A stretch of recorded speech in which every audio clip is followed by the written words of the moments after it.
एकनाथ शिंदेबरोबर असणारा समझोता करून झालेला आहे। उद्या हे दोघं एकत्र आले लोकसभेच्या ह्या निवडणुकीनंतर तर आश्चर्य मानू नका।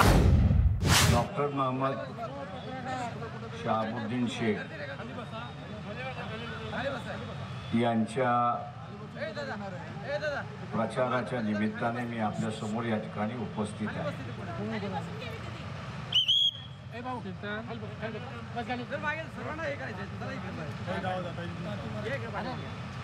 निवडणुकीचा असणारा हा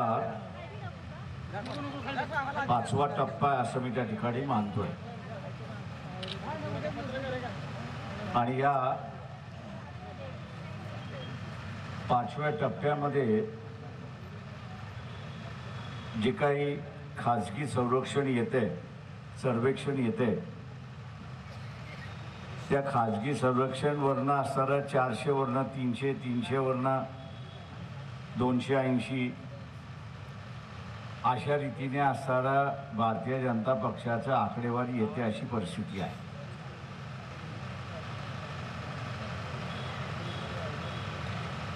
भीती घालण्याचं कामकाज, घाबरवण्याचं कामकाज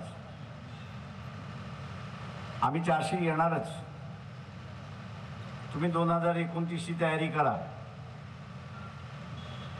की भीती कोणाला होती की ज्याची इन्क्वायरी होती त्याला होती। इन्क्वायरीमध्ये कोण आहे तर उद्धव ठाकरे आहेत, राज ठाकरे आहेत, त्याच्यानंतर सोनिया गांधी आहेत, राहुल गांधी आहेत, त्याच्यानंतर खरगे आहेत, अनेक जण आहेत।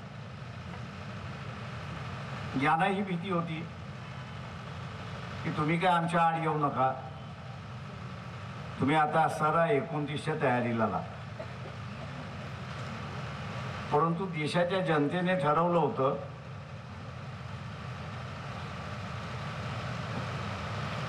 की भारतीय जनता पक्षाचा आणि मोदीचं राज्यपद झालं 10 वर्ष झाली, आता यांना खाली घालवा। आणि लोकांनीच निर्णय घेतला आणि लोकच आता त्यांच्या विरोधात प्रचार करतायत अशी परिस्थिती। राजकीय पक्ष हे नुसतं निमित्त झाले असं मी त्या ठिकाणी मानतोय आणि ही निवडणूक जनता आणि भारतीय जनता पक्ष असं झाले अशी परिस्थिती आहे। गल्लोगल्ली मोदी फिरतात आहेत। एकेका शहरामध्ये एक नाही तर 10 सभा चाललेल्या आहेत। माणसाची पायाखालची वाळू घसरली कि मग तू वारंवार येतो अशी परिस्थिती आहे। आणि म्हणून नरेंद्र मोदी आता आपण बघत असाल की वारंवार मतदारसंघामध्ये जाऊन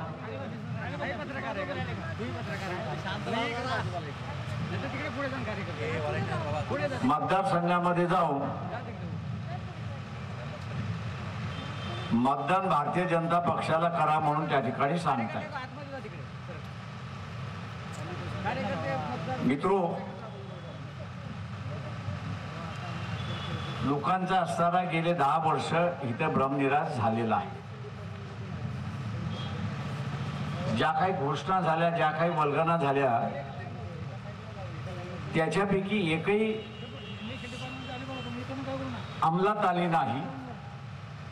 मग ती 15 लाखाची असेल किंवा 2 कोटी नोकऱ्या निर्माण करण्याच्या असतील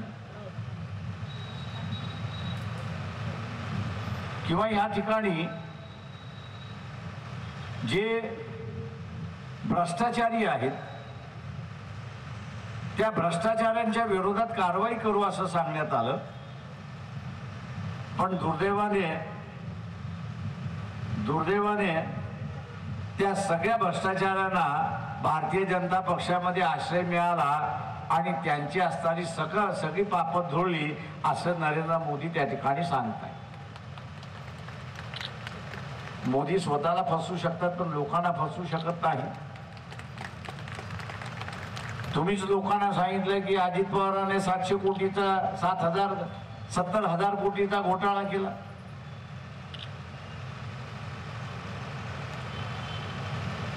अनेक जणांची नावं घेऊ शकतो की ज्यांना तुम्ही पक्षामध्ये घेतलं की यांनी अमुक घोटाळा केला, तमुक घोटाळा केला अशा रीतीने सांगण्यात आलं। ते घोटाळेबाज होते तर मग तुम्ही पक्षात काय घेतलं? मला आठवतंय की भंडारा गोंदिया मतदारसंघामध्ये गेल्यानंतर तिथले असणारे खासदार प्रफुल्ल पटेल त्यांनी इशारा दिला, माझं सरकार येऊ द्या, मी तुला आतमध्ये टाकतो बोईंगच्या दलालीमध्ये. आणि आज आपण बघत असाल की तेच प्रफुल्ल पटेल भारतीय जनता पक्षाचे स्पोक्सपर्सन झालेत, अशी परिस्थिती आहे. ज्या पद्धतीने काँग्रेसने एक ॲडव्हर्टाइजमेंट काढली, वॉशिंग मशीन दाखवली आणि मोदीकडे असणारा असा वॉशिंग पावडर आहे की जो करप्ट आहे, त्या वॉशिंगमध्ये मशीनमध्ये टाकून धुतला की तो असणारा करप्शनच्या बाहेर पडतो, असं एक ॲडव्हर्टाइजमेंट काँग्रेसवाल्यांनी दाखवलं. माझ्या काँग्रेसवाल्यांना असणारा प्रश्न आहे की तुम्ही करप्शनच्या बद्दल एक वॉशिंग मशीन दाखवलीत, पण मला दुसरी वॉशिंग मशीन पाहिजे, आणि ती म्हणजे जो धर्मवादी आहे आणि जो भारतीय जनता पक्षाबरोबर जाणार नाही, असं लिहून देणारा नाही, असं असताना उभाटा सेना जी आहे, उद्धव ठाकरेंची सेना जी आहे की जी आज पुन्हा असणारं इथं धर्मवादी आहे, तुमच्याकडे कुठची वॉशिंग मशीन आहे आणि कुठचा साबण आहे की त्यातून त्याचा मेंदू साफ होतो, तो धर्मवादीचा सेक्युलरवादी होतो, तो कसा होतो आणि कुठली वॉशिंग मशीन आहे तिथं आम्हाला सांगा. नाही ती वॉशिंग मशीन आम्ही विकत घेऊ आणि सर्व धर्मवाद्यांना त्या वॉशिंग मशीन मधनं काढून सेक्युलरवादी करू. आणि म्हणून मित्रो, इथं फसव्याच्या पलीकडे काहीच चाललं नाही अशी असणारी परिस्थिती आहे. इथं फसवं राजकारण चाललेलं आहे, फसवण्याचं राजकारण चाललेलं आहे. आणि या फसवण्याच्या राजकारणापासून आपण वाचलं पाहिजे अशी असणारी परिस्थिती आहे. मतदानाची टक्केवारी कमी येते. हा जो 2014ला आणि 2019ला भारतीय जनता पक्षाला मतदान करायला गेला होता, फार आशेने गेला की आता काहीतरी नवीन सुरुवात होईल, आर्थिक विकास होईल. त्याचा 10 वर्षामध्ये भ्रमनिराश झाला. याचं कारण की ज्या 2C स्कॅम, तोही भ्रष्टाचार होता, त्याच्यामुळे नरेंद्र मोदीला आणलं, तर नरेंद्र मोदी हा त्याच्यापेक्षा भ्रष्टाचारी निघाला, असे या नवीन तरुण मित्राचं असणारं मत झालेलं.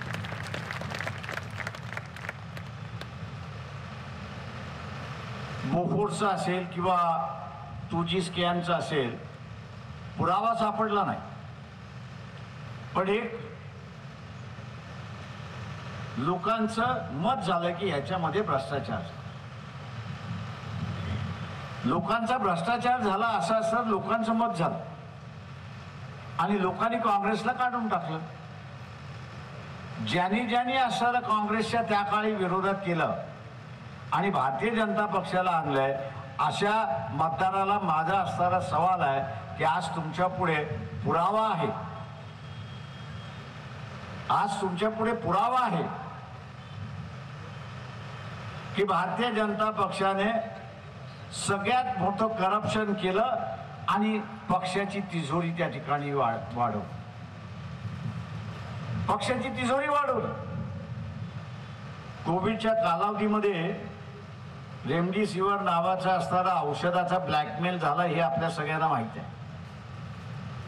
WHO ही जी जागतिक हेल्थ ऑर्गनायझेशन आहे, तिने आदेश काढला की या औषधामुळे दुष्परिणाम होणार आहेत, लॉंग टर्म दुष्परिणाम होणार आहेत, आणि म्हणून याचं आम्ही बंदी आणतोय. बंदी आली, पण भारतामध्ये बंदी आली पण भारतामध्ये बंदी आली नाही. याचं कारण की या देशाचा पंतप्रधान हा गुजराती आहे, रेमडेसिवीर मॅन्युफॅक्चर करणारी कंपनी गुजरात मधली आहे, सँडो नावाची आहे. दुष्परिणाम आहेत तरीही या कंपनीला सँडोज नावाच्या असणाऱ्या कंपनीला रेमडेसिवीर मॅन्युफॅक्चर करण्याची परमिशन त्या ठिकाणी देण्यात आली आणि मोदी या रेमडेसिवीरच्या नावाखाली मौत वाटत होता हे आपण असणारं लक्षात घ्या. तो लोकांना मरण देतो. कारण का ते याच कंपनीने 18 कोटीचे असणारे इलेक्ट्रोलाइट बॉन्ड 18 कोटीचे इलेक्ट्रोलाइट बॉन्ड खरीदले आणि भारतीय जनता पक्षाच्या तिजोरीमध्ये नेऊन टाकले. या सरकारला माणसांची किंमत नाही, या सरकारला माणसांची किंमत नाही, पण या सरकारला बीजेपीच्या तिजोरीची महत्व आहे हे आपण लक्षात घ्या. तिजोरी भरली पाहिजे, त्या गोळ्याने माणसं मेली तरी चालतील असं असणारा पंतप्रधान आपल्याला चालतो का या आपण विचारला पाहिजे. अशी असणारी परिस्थिती इथेच थांबत नाही. ते या देशाला हिंदू राष्ट्र करायला निघाल की आम्हाला असणारं या देशाला हिंदू राष्ट्र करायचं. पण याच मोदीच्या कालावधीमध्ये 2014 ते राज्यसभेमध्ये प्रश्नाचं उत्तर येईपर्यंत 17 लाख कुटुंबाने नुसता देश सोडला नाही तर नागरिकत्व सोडलं हे आपण लक्षात घ्या. त्यांनी देश सोडला नाही तर नागरिकत्व सोडलं. ते नागरिकत्व का सोडलं तर भारतीय कायद्याच्या बाहेर जायचं. त्यांनी नागरिकत्व का सोडलं तर हे जे वसुलीचं राज्य चाललं होतं, ईडी पाठवा, अरेस्ट करा, दाढी करा, इन्कम टॅक्समध्ये अडकवा, जेलमध्ये टाका, बेल होऊ देऊ नका, अशा ज्या कारवाया होत्या, या कारवाया या 17 लाख कुटुंबावरती सुद्धा होत्या. अशी परिस्थिती करणार अशी त्यांना भीती होती आणि म्हणून आपल्या बापदाद्याची इज्जत मातीमध्ये जाऊ नये म्हणून त्यांनी देश सोडला अशी असणारी परिस्थिती आहे. या 17 लाख कुटुंबांना देश सोडणारा भारतीय जनता पक्ष हा आपल्याला चालतो का याचं उत्तर आपल्याला त्या ठिकाणी द्यावं लागणार. मी इथल्या सगळ्या मतदारांना विचार, विशेष करून ज्याला भारताला हिंदू राष्ट्र करायचं होतं त्यांना असताना विचारतोय की दाखवताना आम्ही मुसलमानाच्या विरोधात आहोत, दाखवताना आम्ही मुसलमानाच्या विरोधात, अकलेसारख्या असणाऱ्या घटना घडून त्या ठिकाणी दाखवण्यात आलं. पण प्रत्यक्षात हे सरकार कोणाच्या विरोधात होतं ते इथल्या असणाऱ्या हे जे 17 लाख कुटुंब नागरिकत्व सोडून देश निघून गेले हे काही मुसलमान नव्हते, हे काही ख्रिश्चन नव्हते, हे सगळे हिंदू होते. पण हे काही गरीब नव्हते. या प्रत्येक कुटुंबाची मालमत्ता कमीत कमी 50 कोटी होती अशी असणारी परिस्थिती. 50 कोटी होती. प्रश्न सरकारला विचारण्यात आला तुमचं याच्याबद्दल काय, आम्ही काय उत्तर देणार. आम्ही म्हणतो या ठिकाणी की तुम्ही त्यांच्यावरती धाडी टाकणार होता, तुम्ही त्यांना ईडीच्या नोटिसा दिल्या होत्या, तुम्ही त्यांना धमकावलं होता, त्यांची इज्जत मातीमध्ये घालायला निघाला होता जर त्यांनी डोनेशन दिलं नाही, ते बॉन्ड खरेदी केले नाही आणि म्हणून आपली इज्जत मातीमध्ये जाऊ नये म्हणून त्यांनी नागरिकत्व सोडलं. असं सरकार तुम्हाला अपेक्षित आहे का? मी इथल्या सर्व हिंदू समूहाला विचारतो की असं तुम्हाला असणारं सरकार पाहिजे का? पंतप्रधानाचं कार्यालय हे मानवतेचं कार्यालय, सहानुभूतीचं कार्यालय, हे कार्यालय मदत करणारं कार्यालय.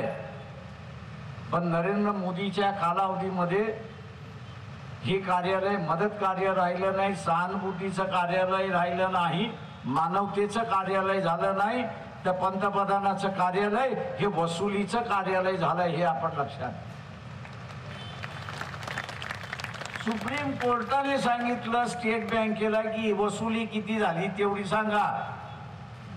स्टेट बँकेने सांगितलं 12,500 कोटीची इलेक्ट्रोड बॉन्ड मार्फत वसुली झाली. आणि पद्धत वसुली करण्याची जी आहे, सुप्रीम कोर्टाने म्हटलं घटनाविरोधी आहे, कायदे विरोधी आहे. घटना विरोधी आणि कायदे विरोधी आहे. म्हणजे हा गल्लीतला आपला दादा असतो, गल्लीतला दादा जसा वसुली करतो, 4-5 माणसं लावून दमदाट्या देऊन, पंतप्रधान हा गल्लीतल्या दादापेक्षा वेगळा आहे का एवढा फक्त विचार करा. तो जसा वसुली करतो 100 रुपये, 200 रुपये, 250 रुपये, हा फक्त कोटीमध्ये वसुली करतो, एवढाच फरक आहे. पण हा सुद्धा त्या गल्लीतल्या दादासारखा वसुलीदार आहे, त्याच्या पलीकडे आपल्याला काहीच दिसत नाही, अशी असणारी परिस्थिती आहे. तुम्हाला पंतप्रधान वसुलीदार पाहिजे का? इथल्या असणाऱ्या हिंदू मतदारांना विचारतो, तुम्हाला असणारा पंतप्रधान वसुलीदार पाहिजे का? याचा खुलासा करा. मी RSS वाल्यांना विचारतो, बजरंग दलवाल्यांना विचारतो, हिंदू महासभेला विचारतोय की तुम्ही कुठच्या तोंडाने प्रचार करताय की भारतीय जनता पक्षाला मतदान द्या? कुठच्या तोंडाने, कुठल्या अधिकाराने? की ज्यावेळेस 17 लाख हिंदू कुटुंब असणारं नागरिकत्व सोडून गेली तुमच्या कालावधीमध्ये, 2014 पासून ते उत्तर येईपर्यंत या 9 वर्षाच्या कालावधीमध्ये 17 लाख कुटुंब देश सोडून जातात, नागरिकत्व सोडून जातात, आणि तुम्ही कुठच्या तोंडाने असणारं मतदान मागताय? याचा खुलासा तर करा. कुठल्या अधिकारावरती मागताय की अजून तुम्हाला 50 लाख कुटुंब भारताच्या बाहेर गेली पाहिजे, त्यांनी नागरिकत्व सोडलं पाहिजे म्हणून तुम्हाला सत्ता पाहिजे का? मित्रो, मी इथल्या असणाऱ्या पुन्हा हिंदुत्ववादी मतांना असणारा विचारतोय, आर्थिक दृष्टिकोनातून तुम्हाला असणारा हा देश मजबूत पाहिजे की आर्थिक दृष्टिकोनातून हा देश वाकलेला पाहिजे, याचा निर्णय देण्याची वेळ आली. याची चर्चा कुठलाही राजकीय पक्ष करत नाही, का त्यांना भीती आहे. मगाशी म्हटलं सोनिया गांधी असेल, राहुल गांधी असेल, खरगे असतील,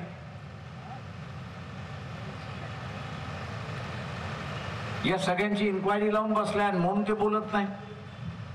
इकडच्या तिकडच्या फक्त गप्पा मारतात. मोदी ज्यावेळेस पंतप्रधान झाले त्यावेळेस 100तले 26 रुपये कर्ज होतं. भारतावरती 100तले 26 रुपये कर्ज होतं. आज 10 वर्ष पूर्ण होणार आहेत. मोदी पंतप्रधान राहतील की न राहतील हे आज काय आपल्याला सांगता येत नाही, पण त्यांनी 26 रुपयावरचं कर्ज, 26 रुपयावरचं कर्ज हे त्यांनी 84 रुपयावरती आणलं. किती रुपयावरती आणले? मोदींनी कर्ज जे 26 रुपये होतं 2014 साली, ते आता असणारं कर्ज किती केलेलं आहे? 84 रुपयाचं कर्ज त्या ठिकाणी केलेलं आहे. म्हणजे देश चालवायला किती रुपये आपल्याकडे शिल्लक आहेत? 16 रुपये. 16 रुपये शिल्लक आहेत. जागतिक बँक असं म्हणतंय की 2006 मध्ये हेच कर्ज 84 रुपयाचं असणारं कर्ज 96 रुपयावरती जाणार आहे, 96 रुपीज वरती जाणार आहे. आणि 2026 ला देश चालवण्यासाठी किती रुपये शिल्लक राहणार आहेत? किती रुपये शिल्लक राहणार आहेत? घर चालवणं आणि देश चालवणं हा वेगळा नाही. घराचा खर्च युलुसा कमी आणि देशाचा खर्च हा मोठा. समजा एखाद्याचा पगार 20,000चा आहे आणि त्यांनी 12,000चं कर्ज काढलं आणि 12,000चं कर्ज काढल्यानंतर त्याला 4-5 हप्ते भरता आले नाही आणि त्याचा असणारा हप्ता हा पुन्हा 16,000वरती गेला, तर त्याला 20,000तून शिल्लक किती राहतात? 20,000तून शिल्लक किती राहतात? 4,000 शिल्लक राहतात. 4,000 तू घर चालू शकतो का? तो 4,000 घर चालू शकतो का? मग मोदी 2026 नंतर 4 रुपयामध्ये देश कसा चालवणार? तर मोदीचा स्वतःचा फंड आहे, नाही असं नाही, त्याचा स्वतःचा फंड आहे. आणि मोदींचा फंडा हा एखाद्या दारुड्यासारखा फंड आहे. मोदीचा फंडा हा एखाद्या दारुड्यासारखा फंड आहे. दारुड्याला दारू नाही मिळाली तर मग तो काय करतो?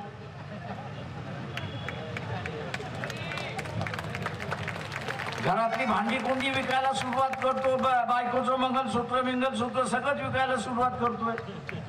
मोदी आपल्याला काय सांगतोय की मी आता या देशातली नवरत्न विकणार. अरे बाबा, तू काय विकणार? आपण सुद्धा आपल्या वाडवडिलांचं जे काही सोनं नाणं आहे ते जपून ठेवतो. का जपून ठेवतो? तर एक भावना गुंतलेली आहे की वाडवडिलांचं आहे, त्याला जपलं पाहिजे, भावना गुंतल्यात म्हणून आपण जपवतो. आणि दुसऱ्या बाजूला हे आपल्याकडे जपून ठेवलं तर आपल्याला आर्थिक सुरक्षितता येते. आपल्याला आर्थिक सुरक्षितता येते की नाही? वाईट दिवस आला तर माझ्याकडे मोडायला काही ना काहीतरी आहे, मोडायला माझ्याकडे काही ना काहीतरी आहे, त्या शाश्वत होतो मी. आता समजा ते मी मोडलं आणि काहीच शिल्लक राहिलं नाही तर माझी अवस्था काय होते? काहीच नाही. मोदी सुद्धा ज्यावेळेस हे नवरत्न विकेल आणि विकायला लागलेला आहे, माझे इथला असणारा भारतीय जनता पक्षाचे जे उमेदवार आहेत किंवा त्यांच्या पाठिंब्यावरती उभे राहिलेले उमेदवार आहेत त्यांना असणारं आव्हान आहे, या देशाची रेल्वे किती टक्के भारतीय राहिली आहे आणि किती टक्के खासगी झालेली आहे याचं सांगा. तुम्हाला उत्तर देता येत नसेल तर 70% रेल्वे ही प्रायव्हेट झालेली आहे, 30% फक्त शासनाच्या मालकीची राहिलेली आहे. त्या दारुड्याची वृत्ती आणि मोदीची वृत्ती एकच आहे की नाही मला सांगा.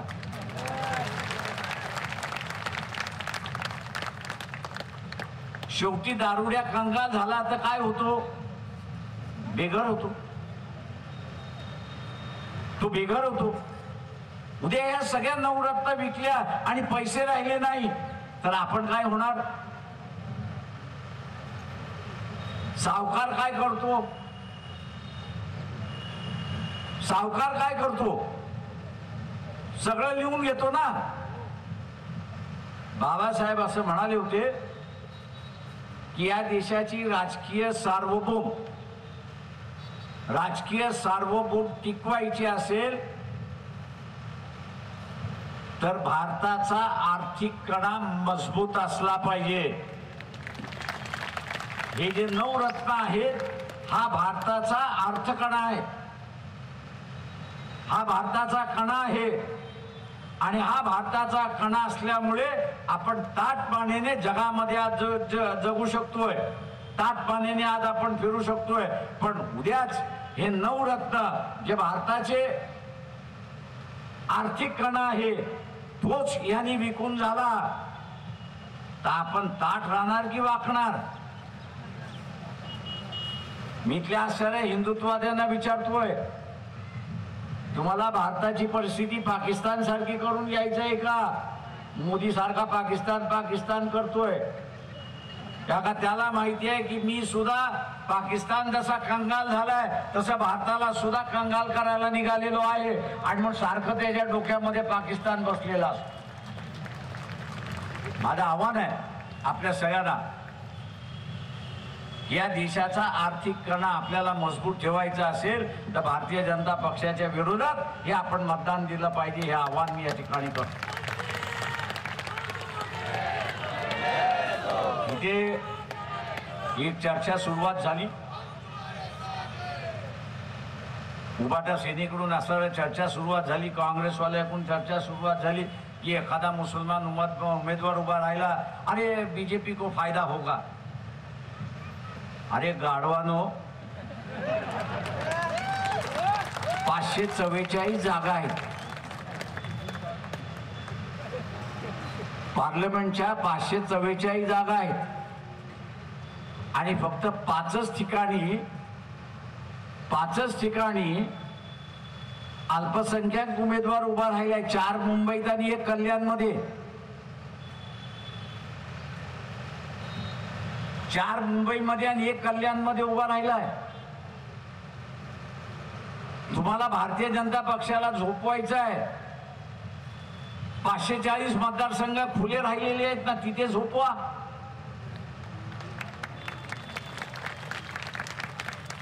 मी असणारा उभाटा सेनेला विचारतो, तुमचा इथला असणारा उमेदवार खरंच लढणारा आहे की नुरा कुस्तीचा आहे, एवढं सांगा.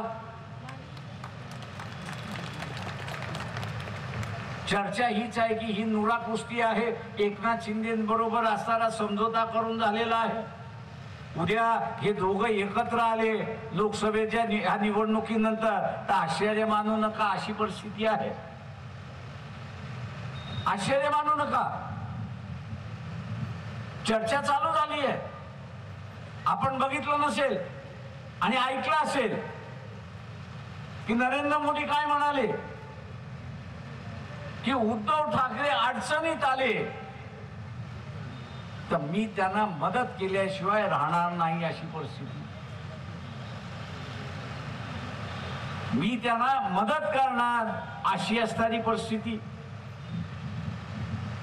जे राजकारणी आहेत आणि काँग्रेसवाले आहेत यांनी आता उभाट्या सेनापासून फारकत घेतली. तुम्हाला इथे काँग्रेसवाले फिरताना दिसतात आहेत का, प्रचार करताना दिसत आहेत का? तर नाही. काका, त्यांच्या लक्षात आलं की यांनी आपल्याला फसवलं, यांनी आपल्याला असणारा फसवलंय, उभाटा सेनेने आपल्याला फसवलंय. यांनी असणारा आतून बीजेपी बरोबर साठगाठ केलेली आहे आणि लोकसभा निवडणुका संपल्या आणि त्यांना कमी पडलं किंवा नाही कमी पडलं तरी हे त्यांच्या बरोबर गेल्याशिवाय राहणार नाही आणि म्हणून काँग्रेसवाले बाजूला पडलेत, अशी परिस्थिती. मी इथल्या असणारे मौलवी आहेत त्यांना असणारा विनंती करतो कि आप चिल्ला रहे हो कि हमको किसी ने नुमाइंदगी नहीं दी, उम्मीदवारी नहीं दी. बात सही है कि कांग्रेस ने नहीं दी, उभाटा सेना ने नहीं दी, एनसीपी ने नहीं दी, ये बात सही है.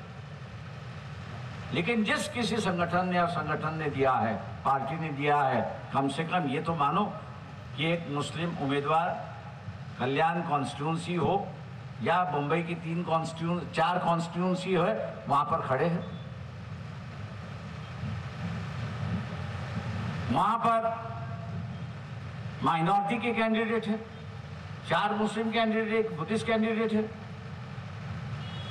रिलीजियस माइनॉरिटी के कैंडिडेट है. आप उसी पे चर्चा ये क्यों करते हो कि बीजेपी को हराना है?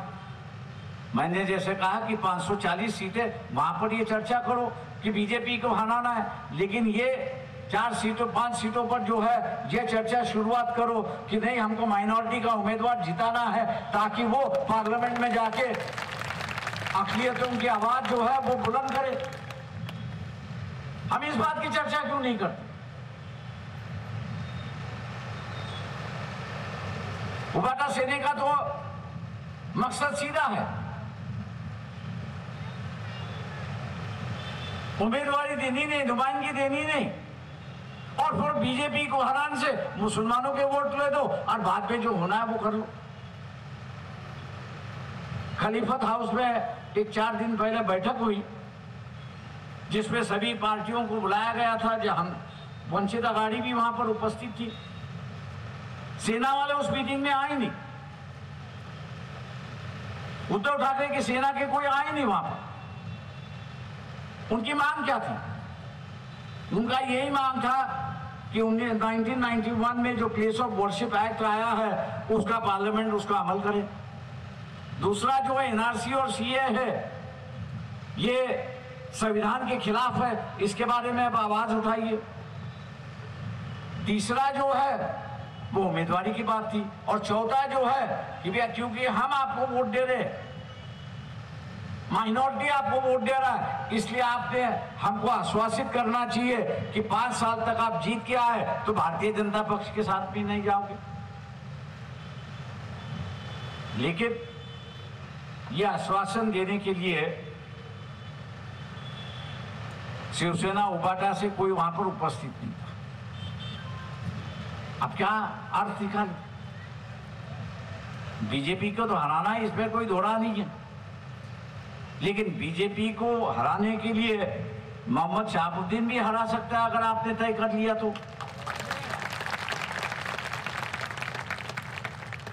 आपने अगर तय कर लिया तो मोहम्मद शहाबुद्दीन भी उसको हरा सकता है, जिसके बारे में गारंटी नहीं है कि चुन के आने के बाद आपके साथ वफादार रहे। फिर आग से क्यों खेलते हो? और आग के खेलने के बाद जलोगे तो आप ही, और फिर चिल्लाओगे अरे हम तो जल गए। अरे भैया तो बता रहे थे कि तुम जलने वाले हो तो कम से कम आग से तो बगल हो जाओ। और इसलिए मैं मुस्लिम समुदाय से ऐलान करता हूं, जब तक आप अपने आप को वोट देने के लिए नहीं सीखो, जब आप अपने को वोट देने नहीं सीखोगे, तब तक दूसरों को आप ये नहीं कह सकते हो कि मुझे नुमाइंदगी चाहिए, क्योंकि सामने वाला सवाल वही कहेगा कि आपके उम्मीदवार थे, मुस्लिम उम्मीदवार था, आपने मुस्लिम उम्मीदवार को वोट क्यों नहीं दिया? आपके पास क्या जवाब है? जब आप ही मुसलमानों को वोट देने के लिए तैयार नहीं, तो दूसरा यही कहता है अरे यार ये तो मुसलमानों को वोट देने के लिए तैयार नहीं है, तो इसको क्यों मुसलमान कैंडिडेट दे, उसको भी वोट देगा नहीं देगा, क्या गारंटी है? हम लोग अपनी परिस्थिति जो है वो खुद ही बना रहे, और हम लोग परिस्थिति क्या बना रहे कि हम मुसलमानों को वोट नहीं देंगे, या हम ही परिस्थिति बना रहे। और ये कौन बना रहा है? तो मुसलमान बना रहा है, और उसी पे आज उंगली दूसरे पार्टियां रखते, अरे भैया इनको उम्मीदवार देने के बाद ये मुसलमान कैंडिडेट को वोट नहीं देते, तो इनको क्यों वोट दिया, एक सीट क्यों खराब करे? इसलिए मैं सभी तमाम मुसलमान भाइयों से कहता हूं कि आपकी मिसाइल जो है कुछ हद तक हर पार्टी आपको साथ देगी, लेकिन 100% अगर साथ चाहते हो तो एक मुसलमान पार्लियामेंट में पहुंचना चाहिए। ये आप लोगों की एक जिम्मेदारी, वो आपकी एक जिम्मेदारी है, उसको आप अदा नहीं कर रहे हो। तो वहां आपकी चर्चा चली, अरे बीजेपी आ जा रही है, एक सीट से कहां बीजेपी आती है।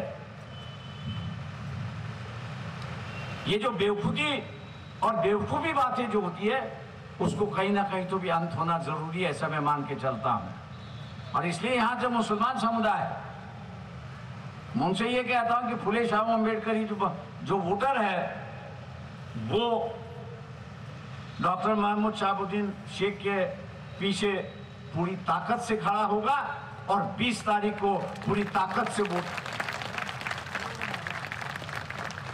गैस सिलेंडर पर देगा।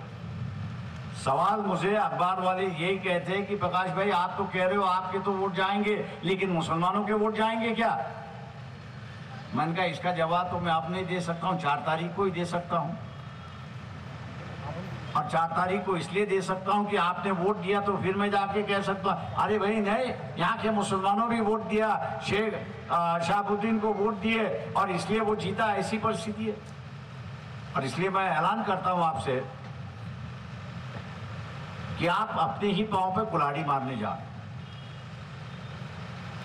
अगर डॉक्टर महबूब शेख को अगर आप वोट नहीं करते हो, तो आप अपने ही पैरों पे कुल्हाड़ी मार रहे हो कि लोगों को कहने का मौका आप कह रहे हो कि जब आपके पास कैंडिडेट था, एक डॉक्टर कैंडिडेट था, एक उम्दा कैंडिडेट था, लोग उसको सपोर्ट करने के लिए तैयार थे, लेकिन मुस्लिम समुदाय उसके साथ में नहीं था, तो हम कैसे कहें कि हमने अगर उम्मीदवारी दी तो मुसलमान आपके साथ में आएगा? आप अपने ही पैरों पे कुल्हाड़ी मार रहे हो। और इसलिए मैं जाते जाते यही आपसे दरखास्त करता हूं, विनती करता हूं, मुस्लिम समुदाय से और अन्य लोगों से विनती करता हूं कि गैस सिलेंडर 10 नंबर पर है, 10 नंबर के सामने का बटन दबाकर और डॉक्टर को भारी वोटों से जिताएंगे। इन्हीं आशा लेते हुए मैं अपनी रजा लेता हूं। जय हिंद। देश विदेशातील प्रत्येक घडामोडींचे लाईव्ह अपडेट मिळवण्यासाठी आता साम टीव्हीच्या सर्व सोशल मीडिया प्लॅटफॉर्मला लाईक, फॉलो आणि सबस्क्राईब करा। तसंच सर्व नोटिफिकेशनसाठी बेल आयकॉन प्रेस करायला विसरू नका।